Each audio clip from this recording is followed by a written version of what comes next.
Hi there, on this channel we like to talk about TV films and comics, and today we're going to talk about a TV series called Alex Rider that's available on Amazon Prime. It's 8 episodes long and the series is based on the Alex Rider books by Anthony Horowitz. He's essentially a young man at school, a teenager, and he gets involved in a life of international espionage and spies due to his uncle, who was his guardian, dying on a mission, and that being his way in. Not read any of the books, so I couldn't tell you if it's accurate or not. All I know is there's a film adaptation made back in, I think, 2006 that didn't do very well because it was sort of so over the top.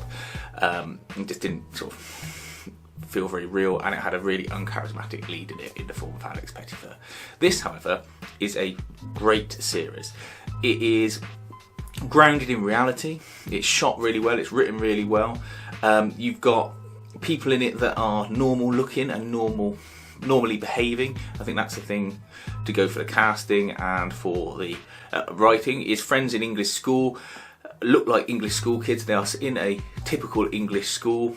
I know that sounds silly, but so often you see like these overblown sets and people who look like they're 30 years old, all shredded up and beautiful, playing these sort of school kids. No, they look like school kids. He's a skinny teenager. And the conversations he has with his mate are sort of realistic conversations. He goes to a realistic party, and the areas of London he rides around aren't just sort of a sightseeing trip of London. They are sort of just real, normal, English, domestic, urban areas. And it really adds to ground again.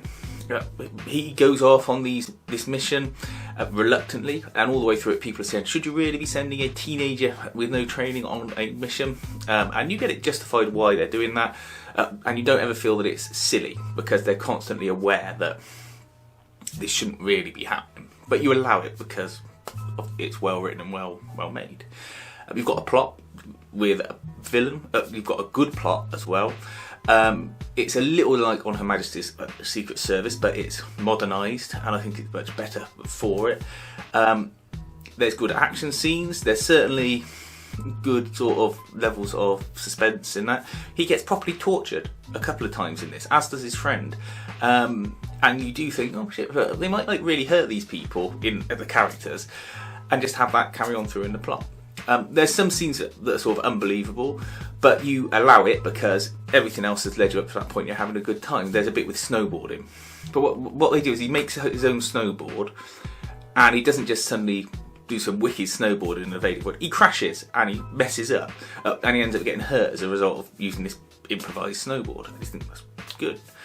There are other like dry jokes in it. It's got a dry sense of humour, but there's a scene where his friend is getting tortured, or you think he's about to be. They frame it up so you see him in a chair, and over his shoulder there's a rack of knives just out of focus in the background. You think they're going to come into play in a minute, and then they pin him down, hold his thumb, and they go, give me your thumb, and you think, oh shit, that thumb's getting chopped off. And it's not. They just unlock his phone, and as the torturer says, oh, it's a teenager's phone, it's going to have everything on it, I don't need to torture him. And it's right, and it did, and it does.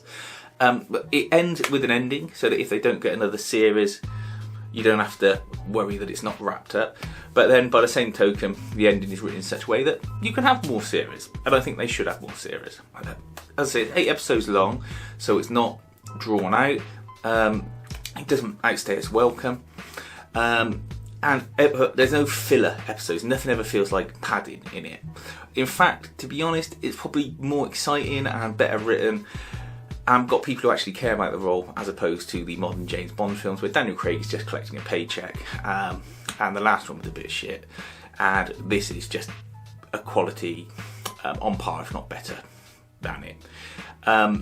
I think if you like that kind of genre of things, or you want just well-made sort of thriller type TV, this should be watched. It's for like, teenagers upwards. It's made for the age group of the books up to adults, because there's a lot of adult themes in it as well. It's just a great spy espionage thriller. Alex Rider on Prime. Please comment below and let me know if it matches up to any of the books. I know the name of one of the books matches up to the name of the place he goes to, but I haven't bothered looking any deeper than that because I don't want to spoil my enjoyment of it. And please feel free to like and subscribe, and thanks for watching.